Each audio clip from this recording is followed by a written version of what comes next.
नमस्कार दोस्तों। सर्वप्रथम मैं आपको हृदय से शुभकामनाएं देना चाहता हूं कि आप बहुत ही भाग्यशाली हैं, क्योंकि आपने भगवान श्री कृष्ण की प्रेरणा से ही श्रीमद् भगवद गीता सार के इस वीडियो को देखने का मन बनाया। मुझे पूरा विश्वास है कि इस वीडियो को पूरा अंत तक देखने और शांत मन से इसकी बातों को सुनने और समझने के बाद आपके विचारों और जीवन में बहुत ही सकार बदलाव आने वाले हैं। अगर आप इस बहुमूल्य ज्ञान का लाभ अधिक से अधिक लेना चाहते हैं तो इस गीता सार को पूरा अंत तक सुने। हर रोज सुबह और रात को सोने से पहले जरूर सुने और दूसरों को भी सुनाएं, क्योंकि जिस तरह खुशियां बांटने से मिलती है उसी प्रकार इस ज्ञान को आप जितने ज्यादा लोगों के साथ शेयर करेंगे उतना ही भगवान श्री कृष्ण की कृपा और गीता ज्ञान की ज्योति आपके जीवन में भी प्रकाश फैलाए कि श्रीमद् भगवद गीता को दुनिया में सबसे ज्यादा पढ़ा गया है और सबसे कम समझा गया है, क्योंकि श्रीमद् भगवद गीता का ज्ञान सिर्फ उसी व्यक्ति को समझ में आएगा जो अपने जीवन में आगे बढ़ना चाहता है, जिसे कोई अपनी तकलीफों को पार करके आगे निकलना चाहता हो, या कोई जीवन में सफलता को प्राप्त करना चाहता हो, या फिर अपनी जिंदगी जीने के तरीके को बेहतर बनाना चाहता हो। वास्तविकता में गीता मनुष्य के जीवन को हर तरह से बेहतर बनाती है। इसीलिए जो इंसान जीवन में कुछ करना चाहता है उसे ही गीता का ज्ञान समझ में आएगा, लेकिन जो सिर्फ मनोरंजन या सिर्फ जानकारी बढ़ाना चाहता है तो वह गीता के असली अर्थ को कभी समझ नहीं पाएगा। वास्तविकता में गीता का असली काम यही है कि आपकी हर समस्या का हल आपको देना, आपके हर प्रश्न का उत्तर आपको देना और आपको जिंदगी में आगे बढ़ने के लिए सही रास्ता दिखाना। आज हम उसी भगवद गीता की शिक्षाओं के बारे में चर्चा करेंगे। किसी बेकसूर इंसान के साथ धोखा करना, उसका बेवजह जानबूझकर दिल दुखाना इस दुनिया का सबसे बड़ा पाप होता है। श्री व्यास देव जी महाराज, जिन्होंने महाभारत की रचना की, 18 पुराणों की रचना की, उनसे किसी ने पूछा कि आपने इतने सारे शास्त्र लिखे, इतनी किताबें लिखी, इतना कोई कैसे पढ़ सकता? आप इन सारी किताबों का सार बता दो, एक ही शीर्ष में बता दो कि इन सब ग्रंथों में लिखा क्या है। तो व्यास जी बोले, परोपकार पुण्या पापाई अष्टादश पुराणु व्यास वचन दवाए। व्यास जी कहने लगे कि मैंने सारे शास्त्रों में कोई 2 बातें खास रूप से लिखी हैं, कि मेरे लिखे गए सारे शास्त्रों का सार सिर्फ 2 बातों में समाया है। एक, किसी की दिल को खुश करना सबसे बड़ा परोपकार है, सबसे बड़ा धर्म है, और किसी के दिल को दुखाना, किसी के मन को चोट पहुंचाना सबसे बड़ा पाप है। मनुष्य को दुष्कर्म का त्याग करके हमेशा सत्कर्म करते रहना चाहिए। जब मनुष्य किसी भी कर्म को सिर्फ और सिर्फ अपने स्वार्थ के लिए ही करता है, तब वह अपने स्वार्थों की पूर्ति करते करते कब दुष्कर्म में लग जाता है, कब बुरे कर्मों में लग जाता है, उसे पता ही नहीं चलता। लेकिन जब कर्म को करते हुए मन में निस्वार्थ भाव आता है, लालच का भाव नहीं आता, तो वह इंसान बुरे कर्मों से बचा रहता है, क्योंकि लालच ऐसी चीज है जो अच्छाई और बुराई की समझ खत्म कर देती है, सही गलत का फर्क मिटा देती है। इसलिए जो इंसान अपनी लालच, अपना स्वार्थ नहीं छोड़ सकता, वह कभी किसी का भला नहीं कर सकता। ऐसा इंसान न समाज की सेवा कर सकता है, न लोगों की सेवा कर सकता है, न अपने देश की सेवा कर सकता है, क्योंकि उस इंसान का लक्ष्य सिर्फ और सिर्फ अपना फायदा निकालना होता है, सिर्फ अपना पेट भरना होता है। एक लालच से भरा हुआ प्राणी जुर्म करने में भी देर नहीं करता, कोई अपराध करने में भी देर नहीं करता। इसलिए जीवन में अपने स्वार्थ से थोड़ा ऊपर उठकर जीना चाहिए, क्योंकि कर्म का चक्कर ऐसा है, जिसने जो किया है उसका फल उसे जरूर मिलता है। जिसने जो बीज बोया है उसका फल उसे जरूर मिलेगा। अगर किसी ने कांटे बोए हैं तो उसे कांटे ही मिलेंगे। अगर किसी में फूल मोए हैं तो जिंदगी भी उसका फूलों की तरह स्वागत करेगी। यह कलयुग अर्थ और काम का युग है। इसका मतलब आज के युग में लोग आपसे सिर्फ तभी रिश्ता रखेंगे, आपसे सिर्फ तभी प्रेम से बात करेंगे, या तो उनका आपसे कोई काम बनता हो या आपसे किसी को पैसे मिलते हो। आज के समय में किसी के मीठे शब्दों से उसके चरित्र को अच्छा मत समझ लेना। यह मीठे शब्द आपको फंसाने के लिए बोले जाते हैं। जैसे ही किसी का स्वार्थ आपसे पूरा हो जाता है, फिर पता चलता है कि उस इंसान की असली जुबान कैसी है, क्योंकि इंसान को लने के लिए मीठे शब्दों से बड़ा और कोई हथियार नहीं होता। अपना काम बनाने के लिए लोग आपकी ताबीह करेंगे, अपना काम बनाने के लिए लोग आपको अपना भी कहेंगे, अपना बनाएंगे भी, अपना काम निकालने के लिए लोग आपसे रिश्ता भी जोड़ेंगे। लेकिन अगर आप उनके इस व्यवहार को सच समझकर इसमें फंस जाएंगे तो आगे चलकर आपके दिल को बहुत बड़ा धक्का लगेगा। कहते हैं ना, वक्त आने पर गधे को भी बाप बनाना पड़ता है। वास्तविकता में यह वही युग चल रहा है जहां लोग अपना स्वार्थ पूरा करने के लिए किसी भी हद तक गिर सकते हैं। किसी शहर में एक गुरुजी का नाम बहुत प्रसिद्ध था। सब लोग उनको बहुत मानते थे। तो वहां का एक व्यापारी उन गुरुजी के पास गया और गुरुजी से कहने लगा कि मुझे अपना शिष्य बना लो, मुझे दीक्षा दे दो। तो गुरुजी ने उस व्यापारी को दीक्षा देकर अपना शिष्य बना लिया।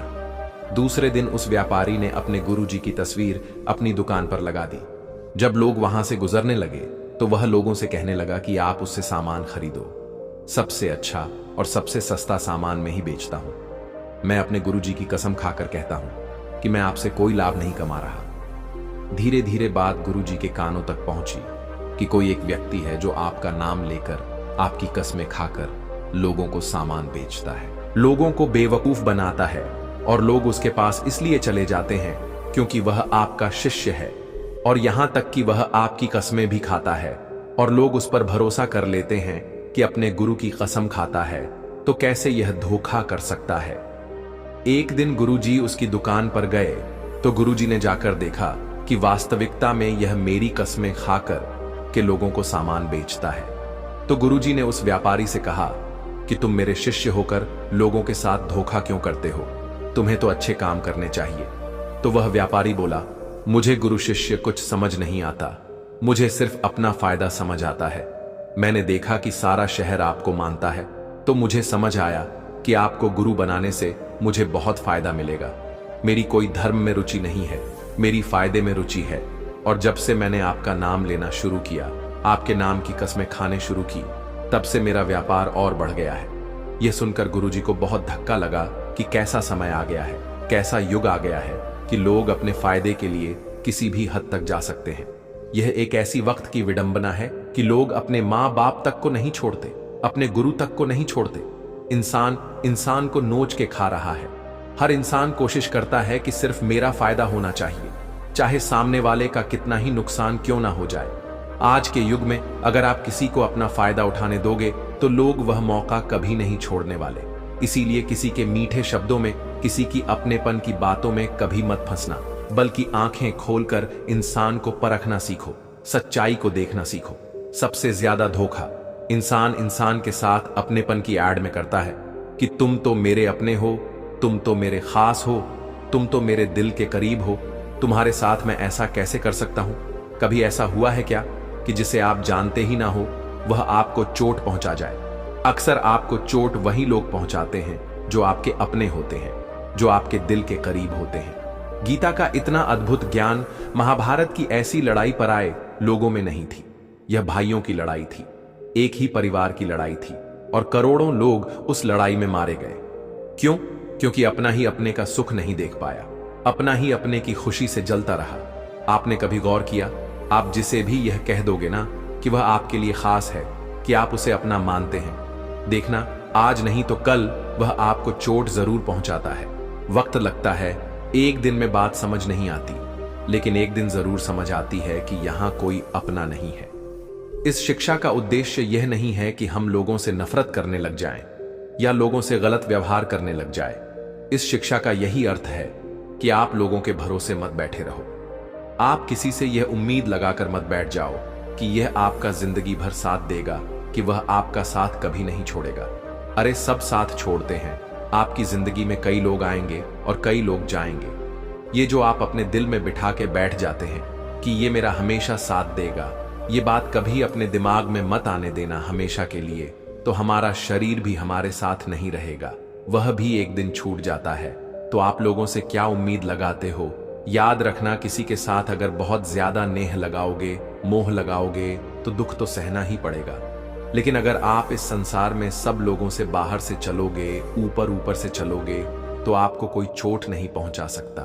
अगर दुख से छूटना चाहते हो तो जो कुछ भी जिंदगी में आपको ईश्वर ने दिया है, चाहे वह कोई इंसान हो या कोई जॉब हो या घर हो, आपके पास जो भी कुछ है उसके लिए दिन में 3 बार ईश्वर का धन्यवाद जरूर करें, क्योंकि जो लोग धन्यवाद के भाव में जीते हैं उनके जीवन से शिकायत का भाव चला जाता है, और जिसे अपने जीवन में किसी से भी कोई भी शिकायत नहीं है उसके जीवन में दुख टिक ही नहीं सकता है। सिंपल सा गणित है, अगर आपके जीवन में 100% धन्यवाद का भाव है, कृतज्ञता का भाव है, तो शिकायतें और मन की तकलीफें 0 पर रहेगी। लेकिन अगर आपके जीवन में 50 पर धन्यवाद का भाव है, 50 पर शिकायतें हैं, तो जीवन में दुख और सुख दोनों आते जाते रहेंगे। लेकिन अगर आपकी जिंदगी में 100% शिकायतें ही शिकायतें हैं और 0% धन्यवाद का भाव है, तो आपका मन हमेशा दुखी रहेगा। क्या आपको पता है कि दुख भी जगह ढूंढता है कि इस इंसान को हर बात से तकलीफ होती है, यह मेरा पक्का ग्राहक है, अगर मैं इसके पास जाऊंगा तो यह बहन खोल के मेरा स्वागत करेगा, क्योंकि इसे हर चीज से तकलीफ होती है। याद रखना, जीवन में शिकायतें जितनी ज्यादा होगी दुख भी उतना ज्यादा होगा, और जिंदगी में जितना धन्यवाद का भाव होगा, कृतज्ञ का भाव होगा, जीवन उतना ही आनंद से भर जाएगा। ईश्वर को धन्यवाद हम ईश्वर के लिए नहीं करते हैं, हम खुद के लिए करते हैं। हम यह महसूस करने के लिए करते हैं कि क्यों को वह सब कुछ नहीं मिला जो ईश्वर ने, प्रकृति ने हमको दिया है।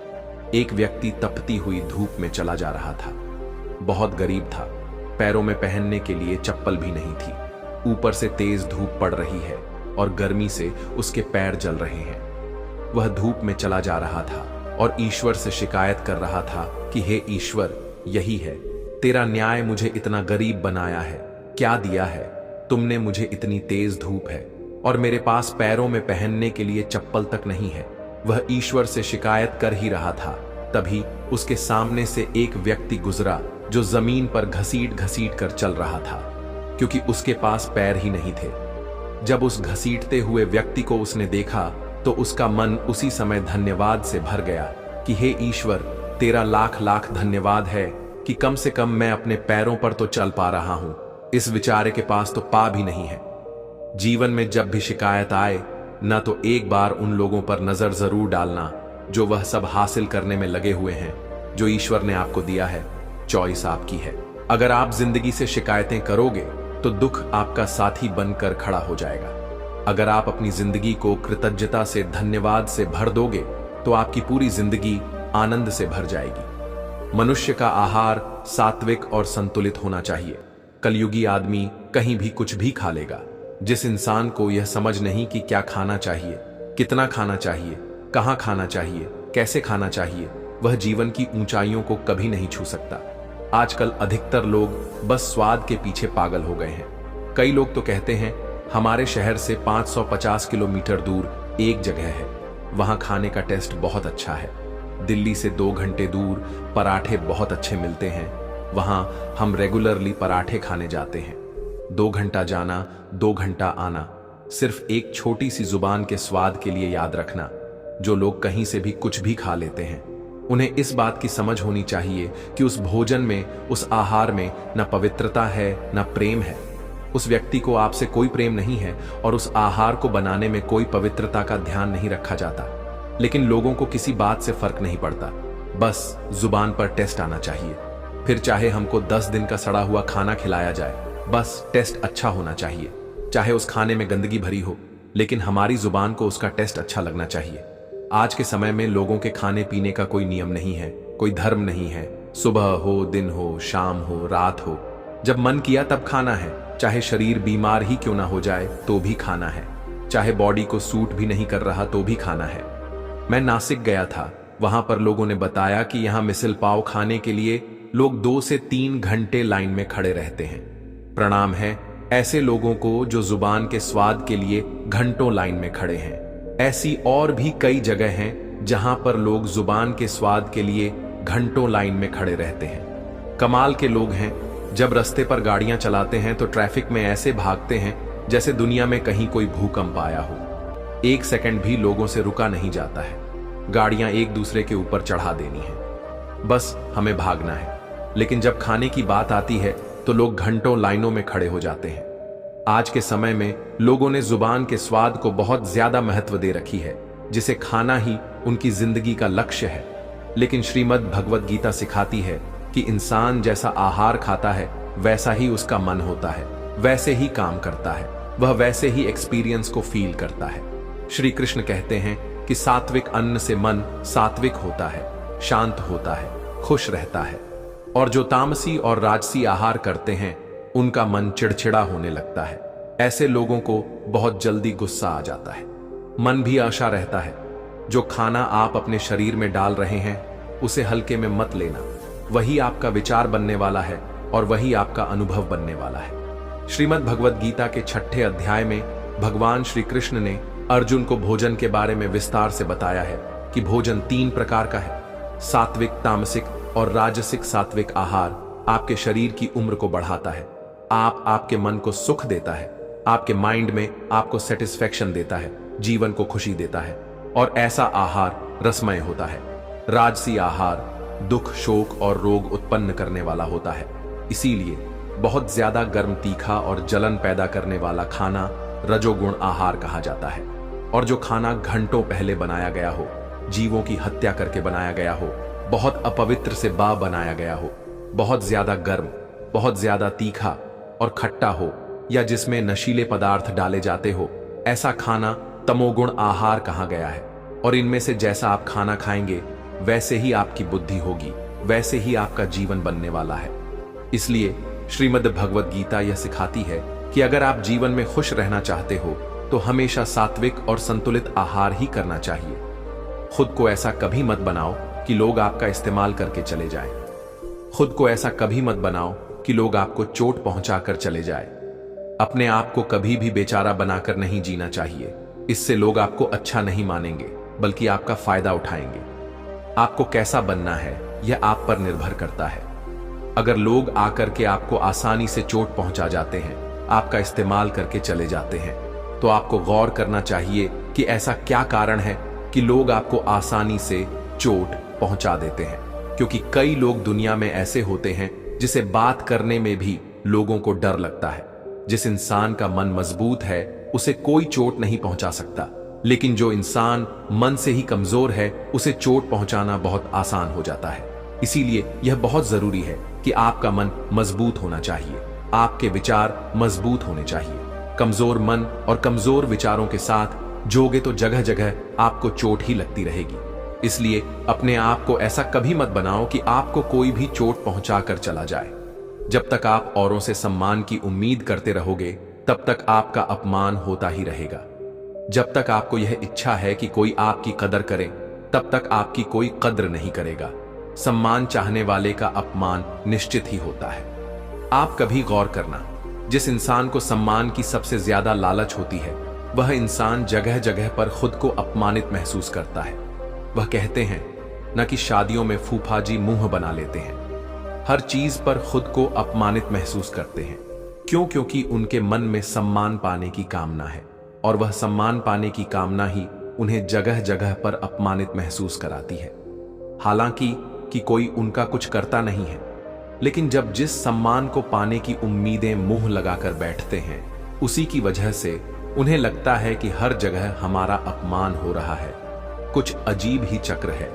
जो लोग सम्मान चाहते हैं उन्हें अपमान मिलता है, जो लोग प्रेम चाहते हैं उन्हें छल मिलता है, जो लोग अच्छा व्यवहार चाहते हैं उन्हें गलत लोग मिल जाते हैं। वास्तविकता में सम्मान चाहने और मांगने की चीज नहीं है, वह आपके कर्मों के अनुसार आपको स्वयं मिलता है। प्रेम मांगने की चीज नहीं है, वह आपके व्यवहार के अनुसार आपको स्वयं मिलेगा। जब आप इन चीजों को मांगने लगते हो, चाहने लगते हो, तो बदले में आपको सारी उल्टी चीजें ही मिलने लगती हैं। इसलिए जीवन में सम्मान की उम्मीद लोगों से मत रखना, प्रेम की उम्मीद लोगों से मत रखना, और अच्छे व्यवहार की उम्मीद भी लोगों से मत रखना। कई लोग कहते हैं कि हम कम से कम इतना तो डिजर्व करते हैं कि सामने वाला हमसे अच्छा व्यवहार करे। सामने वाला आपसे कैसा व्यवहार करेगा आप उसे कंट्रोल नहीं कर सकते। वह उसके लिए पूरी तरह से आजाद है। वह आपके साथ अच्छा व्यवहार करें या बुरा व्यवहार करें, आप उसमें कुछ नहीं कर सकते। इसलिए ऐसी चीजों को चाहना ही छोड़ दो जिन पर आपका कंट्रोल नहीं है। हाँ, अच्छा व्यवहार करना वह आपके हाथ में है। लोगों को प्रेम देना वह आपके हाथ में है। लोगों के साथ सम्मान से चलना वह आपके हाथ में है। लेकिन बदले में यह चीजें खुद के लिए चाहना वह आपके हाथ में कभी नहीं हो सकता। लेकिन जिस पल आप सम्मान, प्रेम और अच्छे व्यवहार की चाहना छोड़ देते हो, प्रकृति अपने आप ही आपको यह सब चीजें देना शुरू कर देती है। जो इंसान स्वयं से खुश नहीं, वह दुनिया में किसी भी चीज से खुश नहीं हो सकता। आज के समय में अधिकतर लोग खुशी के लिए भटकते रहते हैं। उनकी खुशी उनके वर्तमान में नहीं होती, या तो उनकी कल्पनाओं में होती है या उनके भविष्य में होती है। जिस इंसान की खुशी इस पल में नहीं है, वह खुशी के लिए हमेशा भटकता रहता है। जो इंसान अपने आप से ही खुश नहीं, अगर वह किसी रिश्ते से भी जुड़ेगा तो उस रिश्ते में भी उसे दुख ही मिलेगा। अगर वह किसी काम से जुड़ेगा तो उसका मेन भी उसे दुख ही मिलेगा। वह जहां जाएगा अपने साथ अपने दुख की ऊर्जा साथ ले जाएगा।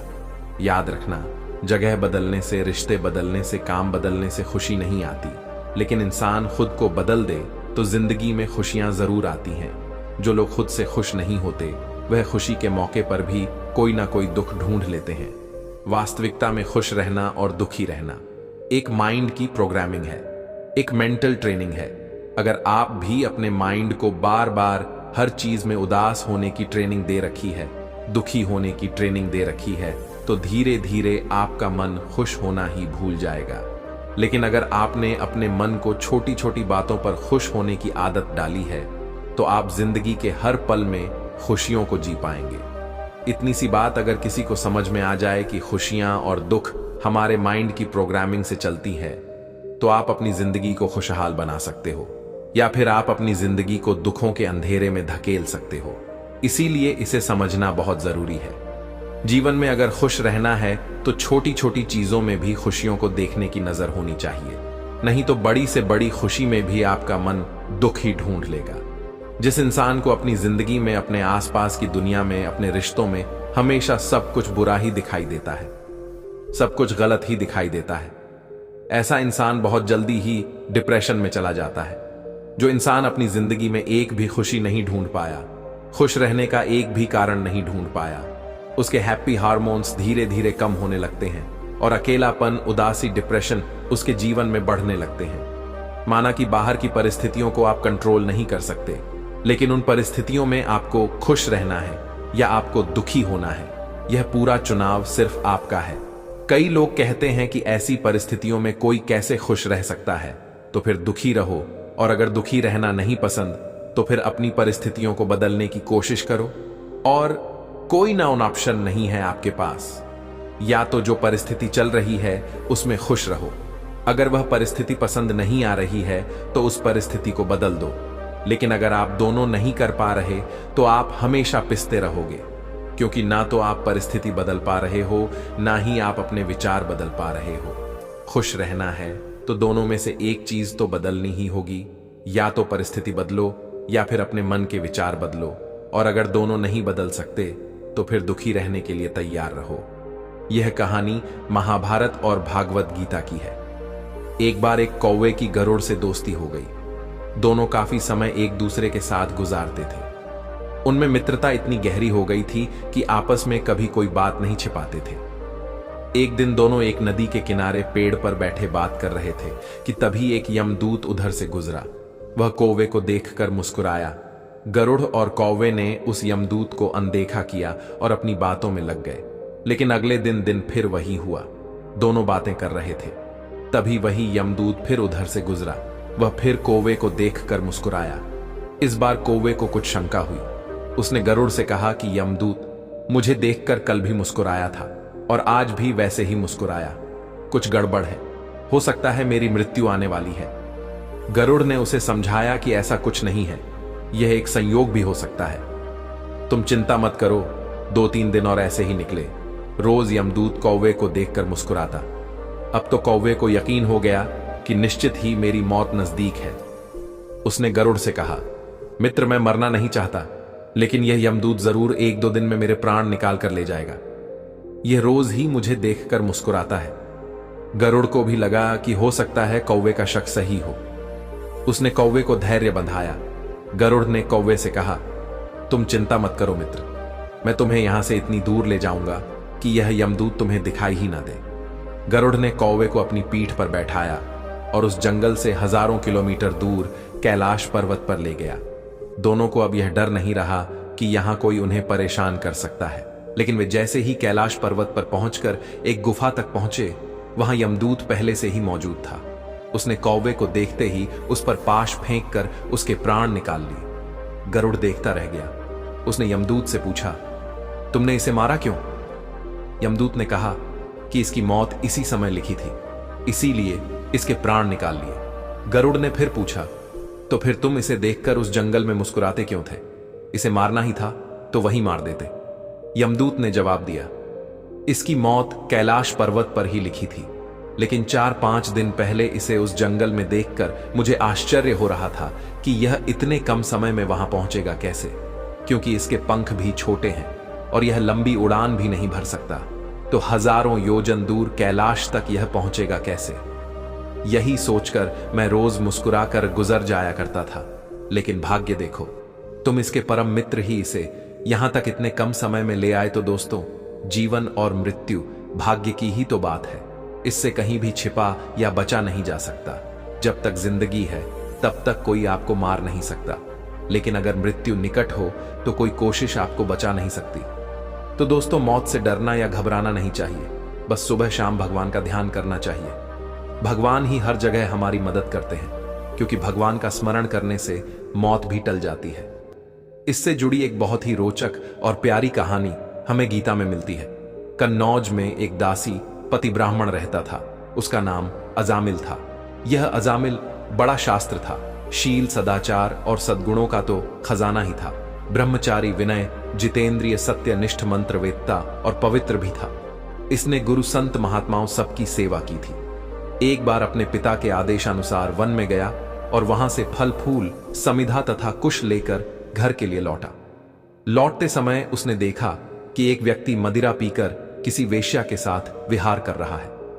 वेश्या भी शराब पीकर मतवाली हो रही है। अजामिल ने कुछ भी नहीं किया और उन्हें देखने के कारण काम के वश में हो गया। अजामिल ने अपने मन को रोकने की बहुत कोशिश, लेकिन नाकाम रहा। अब यह मन ही मन उसी वेश्या का चिंतन करने लगा और अपने धर्म से विमुख हो गया। अजामिल सुंदर सुंदर वस्त्र, आभूषण आदि वस्तुएं जिनसे वह प्रसन्न होती ले आता, यहां तक कि उसने अपने पिता की सारी संपत्ति देकर भी उसी कुल्लटा को रिझाया। यह ब्राह्मण उसी प्रकार की चेष्टा करता जिससे वह वेश्या प्रसन्न हो। इस वेश्या के चक्कर में इसने अपने कुलीन नवयुवती और विवाहिता पत्नी तक का परित्याग कर दिया और उस वेश्या के साथ रहने लगा। इसने बहुत दिनों तक वेश्या के मल समान अपवित्र अन्न से अपना जीवन व्यतीत किया और अपना सारा जीवन ही पापम कर लिया। वह कुबुद्धि से, न्याय से, अन्याय से, जैसे भी जहां कहीं भी धन मिलता वहीं से उठा लाता। उस वेश्या के बड़े कुटुंब का पालन करने में ही व्यस्त रहता। चोरी से, जुए से और धोखाधड़ी से अपने परिवार का पेट भरता था। एक बार कुछ संत इसके गांव में आए। गांव के बाहर संतों ने कुछ लोगों से पूछा कि भैया किसी ब्राह्मण का घर बताइए, हमें वहां पर रात गुजारनी है। इन लोगों ने संतों के साथ मजाक किया और कहा, संतों, हमारे गांव में तो एक ही श्रेष्ठ ब्राह्मण है जिसका नाम है अजामिल, और इतना बड़ा भगवान का भक्त है कि वह गांव के अंदर नहीं रहता, गांव के बाहर ही रहता है। अब संत जन अजामिल के घर पहुंचे और दरवाजा खटखटाया। भक्त, अजामिल दरवाजा खोलो।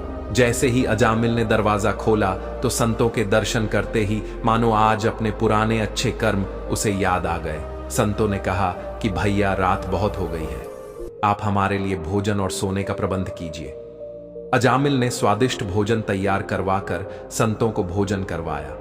जब अजामिल ने संतों से सोने के लिए कहा तो संत कहते हैं, भैया, हम प्रतिदिन सोने से पहले कीर्तन करते हैं, यदि आपको समस्या ना हो तो हम कीर्तन कर ले। अजामिल ने कहा, आप ही का घर है महाराज, जो दिल में आए सो करो। संतों ने सुंदर कीर्तन प्रारंभ किया और उस कीर्तन में अजान बैठा। सारी रात कीर्तन चला और अजामिल की आंखों से खूब आंसू गिरे, मानो आज आंखों से आंसू नहीं, पाप धुल गए। सारी रात भगवान का नाम लिया।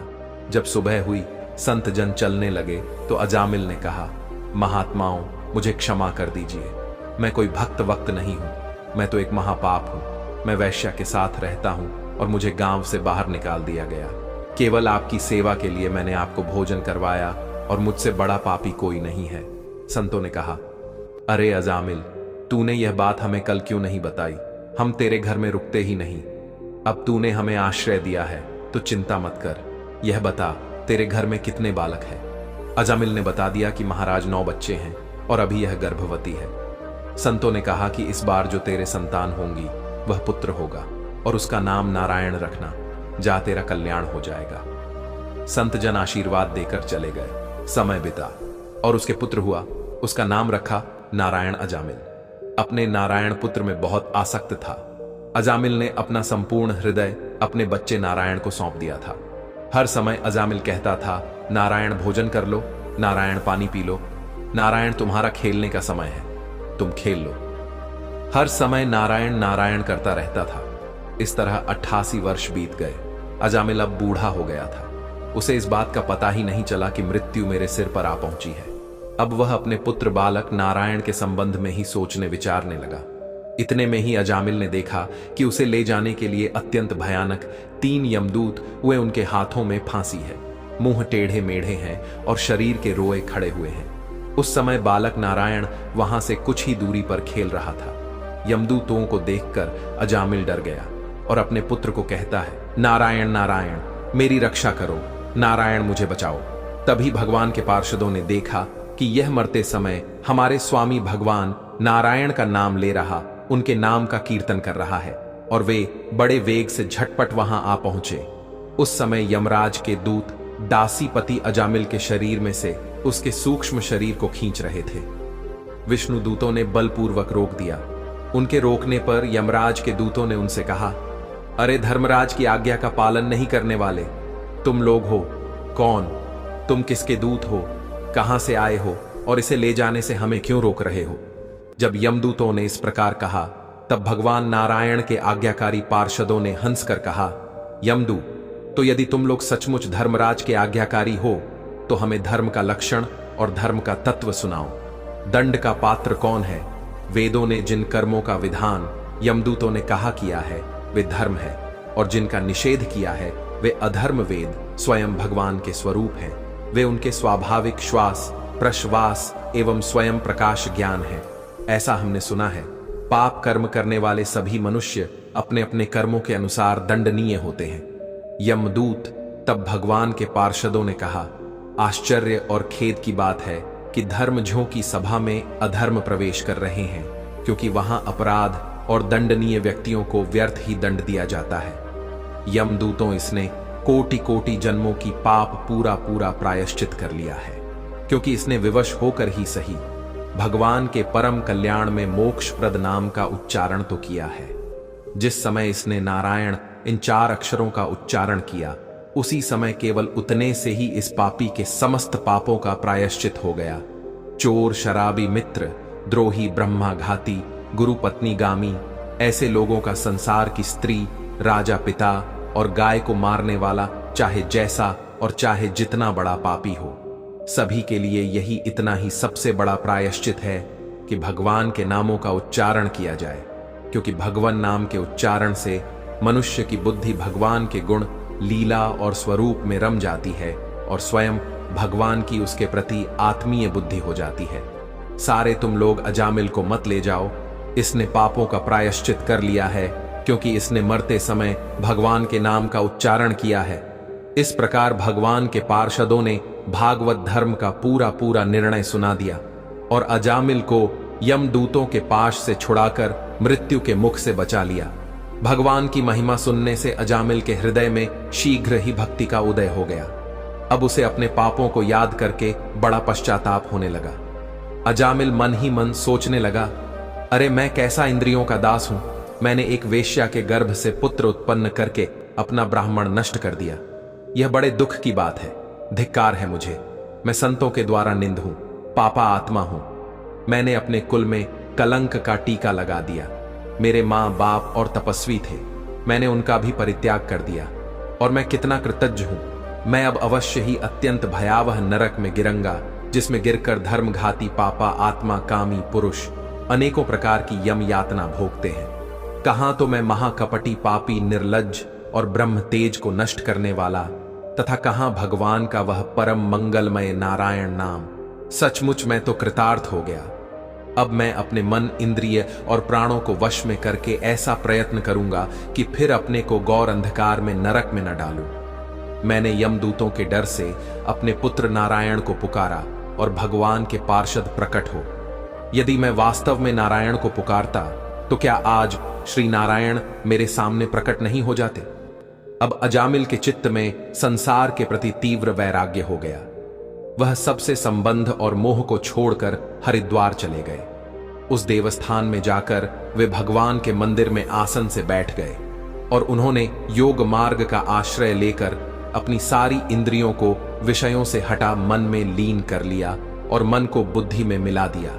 इसके बाद आत्मचिंतन के द्वारा उन्होंने बुद्धि को विषयों से पृथक कर लिया तथा भगवान के धाम अनुभव स्वरूप परब्रह्म हमें जोड़ दिया।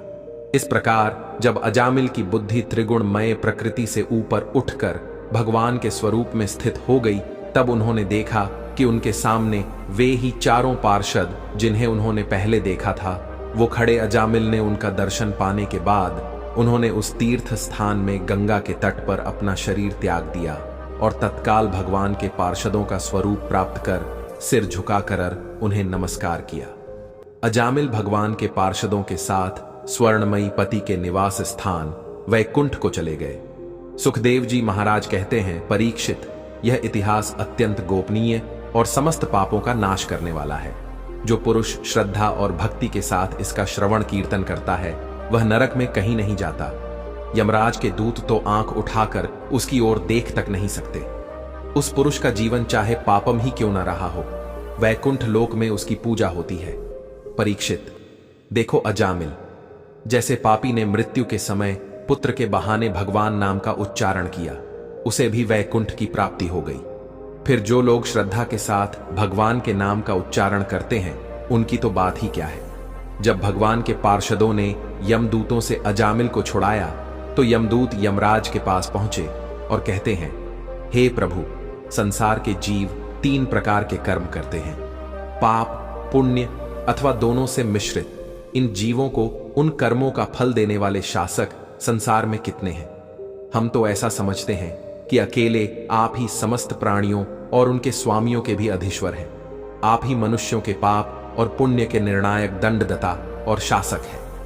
यमराज ने कहा, दूतों, मेरे अतिरिक्त एक और ही जगत के स्वामी हैं। उन्हीं में यह संपूर्ण जगत सूत में वस्त्र के समान ओतप्रोत है।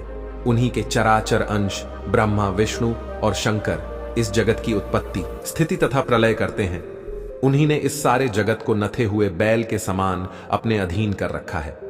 मेरे प्यारे दूतों, जैसे किसान अपने बैलों को पहले छोटी छोटी रस्सियों में बांधकर फिर उन रस्सियों को एक बड़ी आड़ी रस्सी में बांध देते हैं, वैसे ही जगदीश्वर भगवान ने भी ब्रह्मांड आदि वर्ण और ब्रह्मचर्य आदि आश्रम रूप छोटी छोटी नाम की रस्सियों में बांधकर फिर सब नामों को वेदवाणी रूप बड़ी रस्सी में बांध रखा है। इस प्रकार सारे जीव नाम एवं कर्म रूप बंधन में बंधे हुए भयभीत होकर उन्हें ही अपना सर्वस्व भेंट कर रहे हैं। सभी भगवान के अधीन हैं। इनमें इंद्र, निवृत्ति, वरुण, चंद्रमा, अग्नि, शंकर, वायु, सूर्य, ब्रह्मा, 12 आदित्य विश्व देवता, 8 वसु साध्य 49, मरुत सिद्ध 11 रुद्र, रजोगुण एवं तमोगुण से रहित भृगु आदि प्रजापति और बड़े बड़े देवता हैं। भगवान के नाम उच्चारण की महिमा तो देखो। अजामिल जैसा पापी भी एक बार नाम उच्चारण करने मात्र से मृत्यु पाश से छुटकारा पा गया। भगवान लीला और नामों का भली भांति कीर्तन मनुष्यों के पापों का सर्वत विनाश कर देता है। यह कोई उसका बहुत बड़ा फल नहीं है, क्योंकि अत्यंत पापी अजामिल ने मरने के समय चंचल चित्त से अपने पुत्र का नाम नारायण उच्चारण किया। उस नाम आभास मात्र से ही उसके सारे पाप तो क्षीण हो ही गए, मुक्ति की प्राप्ति भी हो गई। बड़े बड़े विद्वानों की बुद्धि कभी भगवान की माया से मोहित हो जाती है। वे कर्मों के मीठे मीठे फलों का वर्णन करने वाली अर्थवा रूपिणी वेदवाणी में ही मोहित हो जाते हैं और यज्ञ या गाधी बड़े बड़े कर्मों में ही संलग्न रहते हैं तथा इस सुकुमार सुगम भगवान नाम की महिमा को नहीं जानते। यह कितने खेद की बात है प्रिय दूतों। बुद्धिमान पुरुष ऐसा विचार कर भगवान अनंत में ही संपूर्ण अंतकरण से अपना भक्ति भाव स्थापित करते हैं। वे मेरे दंड के पात्र नहीं हैं। पहली बात तो यह है कि वे पाप करते ही नहीं, लेकिन यदि कदाचित संयोगवश कोई पाप बन भी जाए तो उसे भगवान का गुणगान तत्काल नष्ट कर देता है। जिनकी जीभ भगवान के गुणों और नामों का उच्चारण नहीं करती, जिनका चित्त उनके चरण बिंदु का चिंतन नहीं करता और जिनका सिर एक बार भी भगवान श्री कृष्ण के चरणों में नहीं झुकता, उन भगवत सेवा विमुख पापियों को ही मेरे पास लाया करो। जब यमदूतों ने अपने स्वामी धर्मराज के मुख से इस प्रकार भगवान की महिमा सुनी और उसका स्मरण किया, तब उनके आश्चर्य की सीमा न रही। तभी से वे धर्मराज की बात पर विश्वास करके अपने नाश की आशंका से भगवान के आश्रित भक्तों को देखने में भी डरते हैं। श्री कृष्ण भगवान ने गीता में कहा है, हमें कर्मों का फल तो भोगना ही पड़ेगा, चाहे कोई कितनी ही होशियारी कर ले, पर कर्म का डंडा सबको लगेगा। गीता में भगवान श्री कृष्ण कहते हैं कि चाहे आपने कोई भी कर्म किया हो, उसका फल आपको जरूर भोगना पड़ेगा। अगर आपने अच्छा कर्म किया है या जाने अनजाने में हो गया हो, तो किसी मुश्किल वक्त में आपको वह आपके अच्छे कर्म उस मुश्किल वक्त से बचा लेंगे। और अगर आपने गलत कर्म किया है, पाप किया है, किसी के साथ धोखा किया है, तो उसकी सजा भी आपको जरूर मिलेगी। इन कितना ही छुपकर कर्म करें, लेकिन कहते हैं इस परमात्मा के ईश्वर के चारों तरफ कैमरे लगे हुए हैं। हमारे एक एक कर्म पर वह प्रकृति, वह परमात्मा अपनी दृष्टि बनाए रखते हैं। इस दुनिया में हारे हुए इंसान की तकलीफ में पड़े इंसान की कोई मदद नहीं करता, और अगर कोई इंसान थोड़ा सा भी सफल हो जाए तो उससे कोई खुश नहीं होता। इसीलिए अपना दुख किसी को मत बताओ और अपनी खुशी किसी के आगे मत जता। आप अगर अपने दुख दुनिया के आगे शेयर करोगे, लोगों के आगे शेयर करोगे, तो लोग आपसे दूर भागना शुरू कर देंगे, क्योंकि उन्हें पता है कि जितना इसके पास रहेंगे, इसके दुखड़े सुनने पड़ेंगे और यह कभी भी हमारी मदद मांगेगा। इसलिए बेहतर है इससे दूर ही रहो। और जैसे ही आप सफल हो जाते हैं तो लोगों को वह भी अच्छा नहीं लगता। ये दुनिया भी बड़ी अजीब है, दुखी इंसान की मदद नहीं करती और जो इंसान खुश है उसे खुश नहीं रहने देती।